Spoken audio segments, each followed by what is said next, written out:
Présentation du dossier, comment la désintégration radioactive se transcrit-elle mathématiquement? Sujet que j'adore. Sujet qui peut potentiellement être présenté comme un sujet maths physique, donc sujet transversal. Pourquoi? Parce que vous faites le chapitre désintégration radioactive en physique. Donc ceux qui ont bien aimé ce chapitre, ce dossier est pour vous.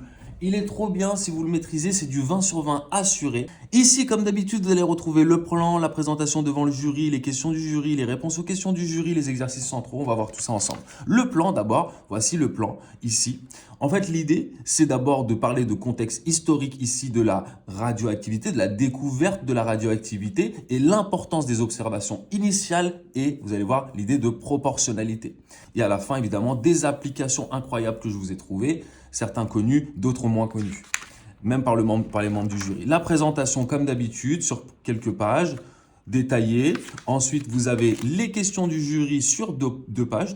Et donc ensuite, vous avez les réponses aux questions du jury, toutes les réponses aux questions du jury que j'ai présentées précédemment. L'exercice, ici il y a plusieurs exercices d'ailleurs.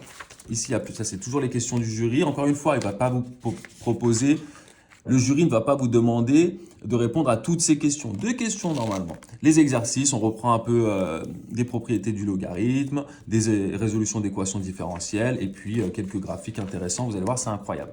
J'adore ce dossier. Si vous avez envie de trouver un sujet transversal, c'est parfait, maths, physique. Donc, je vous le conseille grandement.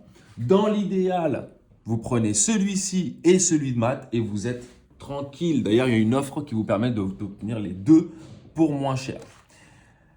Si vous avez des questions, je suis là pour y répondre sur TikTok, sur YouTube ou en mail, comme vous voulez, les amis. À bientôt. Ciao, ciao.